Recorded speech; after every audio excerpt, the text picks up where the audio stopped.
Alright, so welcome guys, this is Bao with a new reaction video today. It is 12th of September and today we're going to be reacting to what if Russia kept Alaska. So this is a video from Alternatehistoryhub.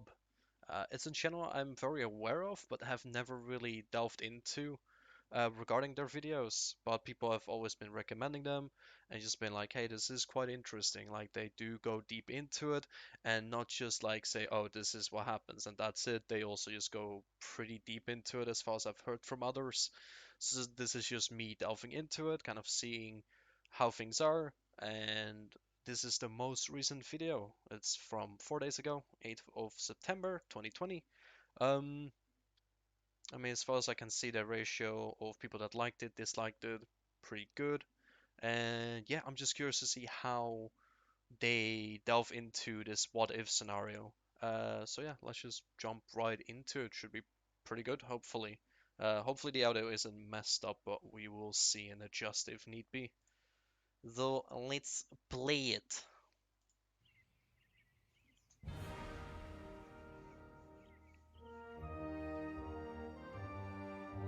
Okay, there we go. Soviet plush is now available. This video is sponsored by NordVPN.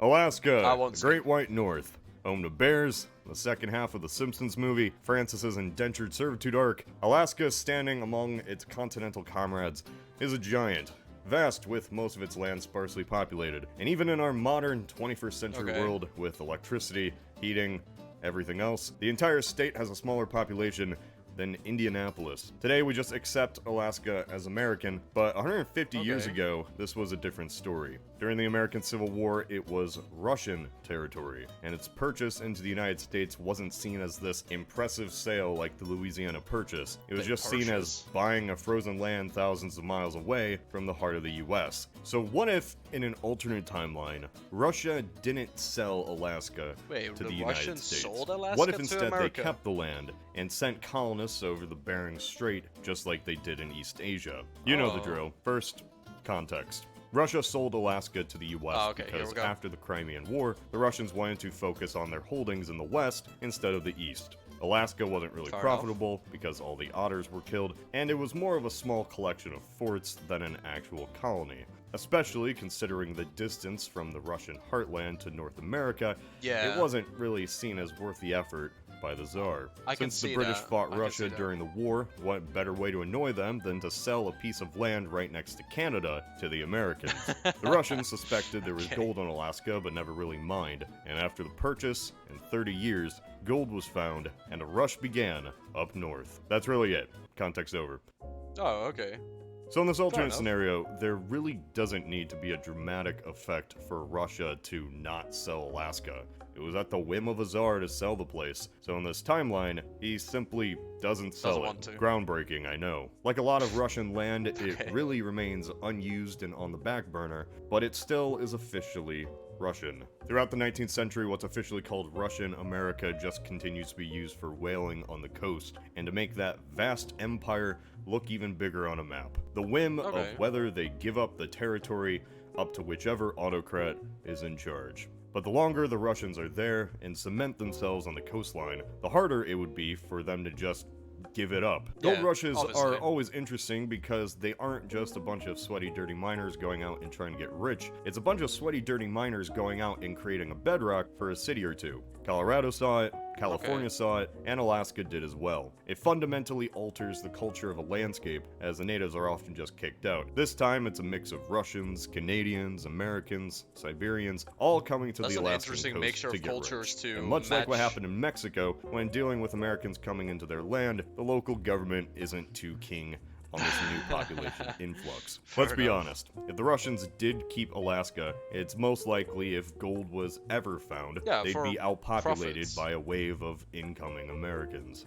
And those miners would wish for their new home to become a part of their old home. Russia needs to balance having less Americans in Alaska, but also they don't want to incur the wrath of Britain and the US, That who they seems like a rely really on for difficult supplies in political the region. situation to If try Russia to solve. did send troops across the Bering Strait to enforce their Yeah. borders, they'd risk starvation just to keep the miners out. Alaska was never Doesn't the seem best worth it. venture for Russia, and they didn't have the naval capability to make sure it remained a part of the empire. If they didn't sell it to the US, eventually it would be lost. But that's boring. Let's make this a bit more interesting. Okay, let's see what they The approach with. region somehow remains in their control at the turn of the century, and even if it might not be the most successful area, it simply continues on as a foothold in North America. A small amount of colonists and forts have grown into decently sized cities in their own right. Perhaps Okay. the gold rush did see a few Americans come up, but all this But not mostly did overwhelming. was create a mix of American, Inuit, and Russian cultures. That seems and then such World an War I interesting mix, though. happens.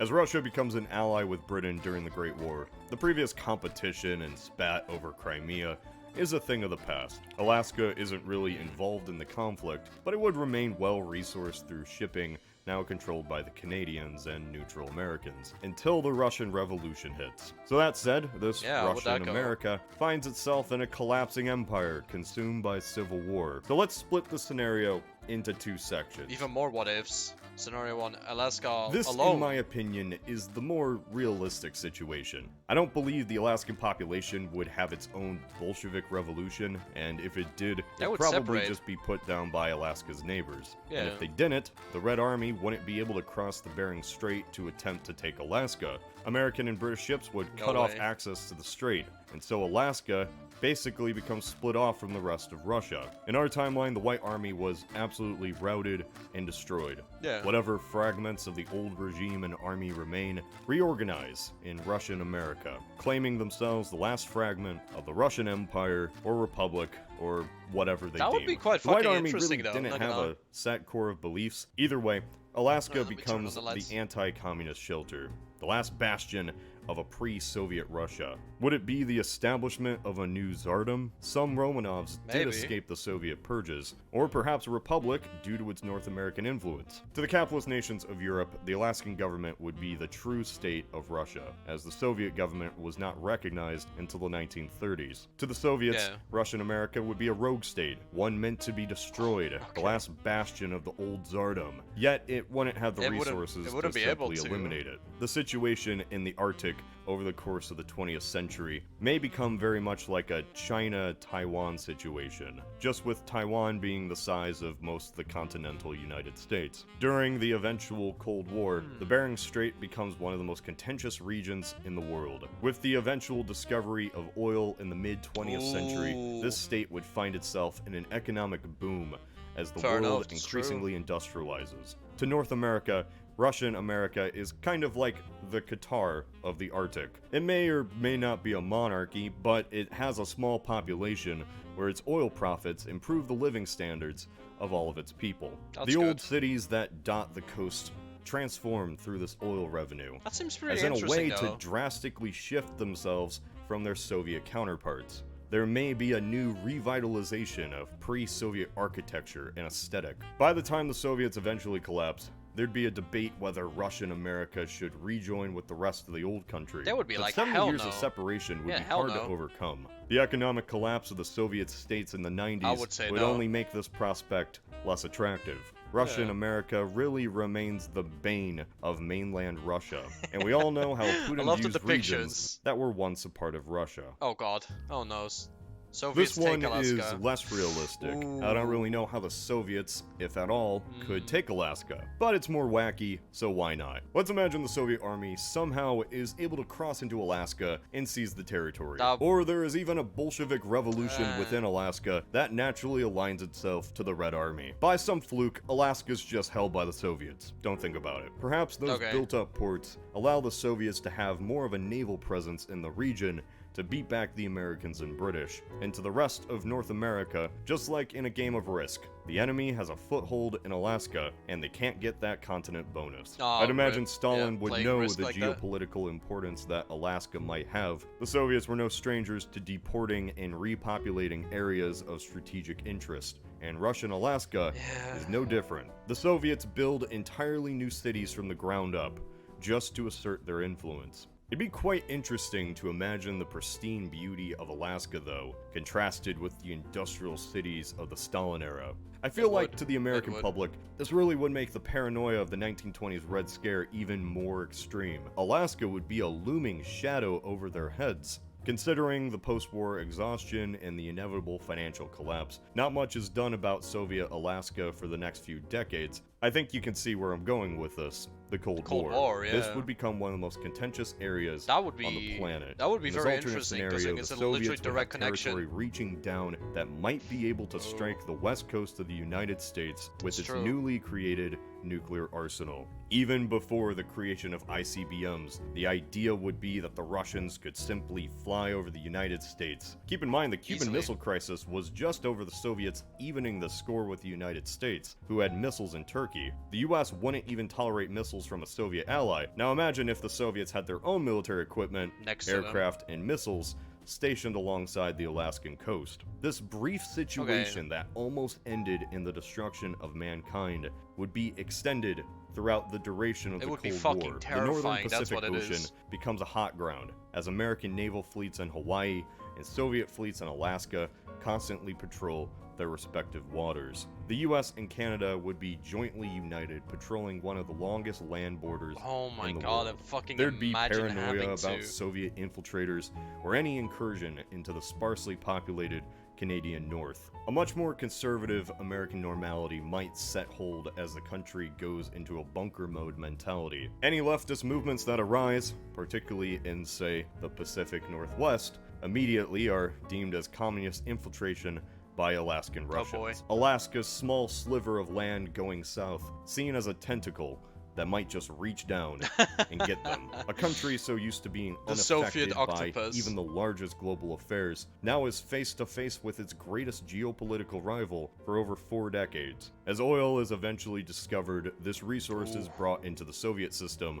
with offshore drilling. And when the Soviets do eventually collapse, if we don't all die, this transforms into a Russian hold. In the modern day, the Alaskan oil system is controlled by oligarchs, and Alaska is seen as Putin's eye down on America. The main change from both of these paths is that North America isn't the isolated fortress that it is in our timeline. But one single change of the map entirely alters how the Anglo-American states view themselves. It leads to fear, and not knowing what may come next leads to a lot of crazy things. It's true. Now, the exact specifics of this scenario aren't the most important. As you can tell, this was just wacky. But here's my point. All of this could have been possible if the Russians simply thought that keeping Alaska was worth it. What we think of as the 49th state today would have been the bane to 20th century America. That's the an area interesting would become concept. Slavic, Very interesting Eastern concept. Orthodox people who basically extended their homeland into North America. Geopolitics is determined by lines on a map. Many of the problems that we see today were simply based off of the whim of 19th century empires that no longer exist. Lines become reinforced by a growing population. Alaska, if the Russians had put a little bit more manpower and not gone overboard on the hunting, was in a prime opportunity to potentially shape the future of North America in the 20th century world, even if nobody at the time knew it. And they sold it to their future rival, just despite a temporary rival over an 1860s war. Hindsight certainly is something. While you might never have to worry about losing Alaska, you could lose your security online. Here comes the Guess who it advertisement, is? good one. It's NordVPN, this video's sponsor, a virtual private network that allows you to remain safe, sneaky, and spiffy while browsing that abomination that is the World Wide Web. NordVPN has thousands of servers in 60 plus countries, and it's as easy as finding a server online and bam, you now have a safe IP address and can also bypass any of those cheeky censoring firewalls. Not today, China. No, don't. Sound interesting? Well, click on the link in the description, There you go. If you guys are interested, nordvpn.com/althist, and obviously. use the code ALTHIST to get 68% off a 2-year plan. Hey, sounds like a Plus, good deal. viewers I that use the mean, if code you're get interested in one that extra kind of month of thing, NordVPN for free. 30-day money that back music is nice. The background guarantee. music. No longer are you tied to your own local region. You now have access to the internet of the world, even the solar system, the This one is galaxy, the interesting as cosmic well. alternate What if the multiverse. Byzantine Empire survived? nordvpn.com/althist. Okay, nice. I think overall this is a very interesting alternate history option, and even just to think about it, like how much pressure there would be. I'm just gonna Or perhaps a keep republic due to this its North American influence. running in the For the capitalist background. nations of Europe, the Alaskan Yeah, government would be I the true do state of Russia. I do The think this Soviet is a government very was not interesting recognized concept of until the how 1930s. just For the having a single Soviets, piece of Russian land America would be a rogue still state, present one meant to against America, destroy like a the direct last bastion of the old connection, tsardom. Yet it could have won it over definitely resources had subsequently way more overnight. fear The into the situation Cold in the War Arctic phase. over the course of Um, I do agree with that, and I feel like I wasn't aware that the the area Alaska itself was sold by the Russians to America. That's quite surprising. I didn't even know about that. The thing that I'm mostly confused with, and maybe someone can inform me, I need to find a good image of it showing here. This here.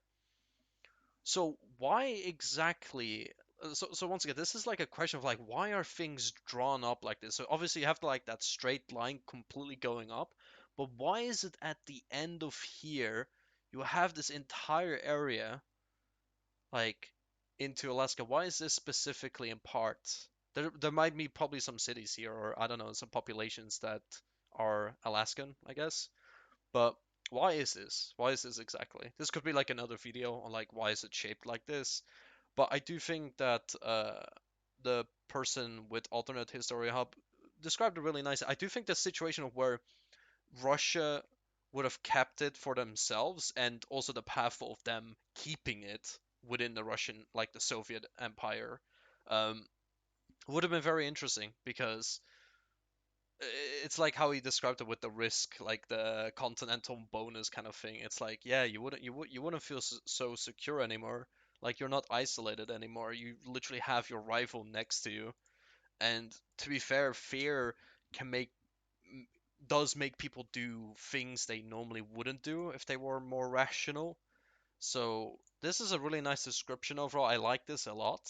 I think for an introduction to History Hub, sorry, I think this is a very good video. I do like it. Obviously, I have seen other channels with a similar art design, and I think it just looks good. It's a really effective way of kind of selling over the characters and kind of like this, instead of like complex facial structures, you have these little stick figures that are like clearly what are they. It's easy to kind of see, and I think they have done a really good job on that. Yeah, I like this a lot. Let me see what there is in the comments here. So this is an extremely interesting episode. The relationship between America and Russia would be dramatically different if they hadn't sold it. Very true. It's quite striking how quickly the Red Army and revolution spread for Russia, and I wonder if the American-Canadian response would have been quick enough to intervene in scenario 2. So this is describing if the Russians, the Red Army, would capture Alaska. I don't know. I don't know like what their response to it would be. Um, but I do think if I had to choose, so where does he start to describe this? Oh, here we go. So I would This, in my personally, opinion, like he says, it's the most realistic possibility if this would continue like timeline wise. I would agree with it, um, because it's just firstly it's separate, it's massively separated between the two, and that even that kind of like interference, sorry, like even like this little part will screw you over of trying to capture this point essentially, especially with the American naval and Russia apparently being very known for having a really crappy navy. I've no clue. Like obviously I don't have any historical background on this, but I would agree with the scenario that were described. I would agree that like Alaska would be its own Russian state, quote unquote, like its own pre-Soviet kind of Russian state, which I think is really cool. Um, yeah, I think I'm gonna conclude that. Alternate History Hub. Sorry, I keep mispronouncing it. I do think it's a very good video. I think you guys have done really well on this, and I think what the key thing with this video is it definitely like piqued my interest. Like it definitely piqued my interest in you know what could have happened, and it definitely makes me think more like I would be interested to see this kind of timeline develop, and I think that's the point of the video, right? To intrigue you about thinking this scenario more and more. So I do like it. It's a very good video, and I would say it's a good introduction to kind of what if scenarios in the history. And I think I will definitely kind of look into this more and kind of see what is was interesting to see. There was also one at the end that I am because I play a lot of Rome Total War. This one interests me a lot as well. Is this one? What if the Byzantine Empire survived? I do think that's an interesting one as well. Regardless, thank you guys for watching the video. If you liked this video overall, please go to their actual channel and like it there, and also just subscribe, do all what you can to support the channel if you liked it, you know. And also, if you have feedback to give to them or additional comments, I mean, you see the people here, it would be very cool. Anyways, yeah, like Kalen says here, honestly, this whole what if scenario is actually pretty exciting. I agree with that. That's a good statement to give here. Anyways, that was Bao Bao. Thank you guys for watching, and have a very nice day. Later.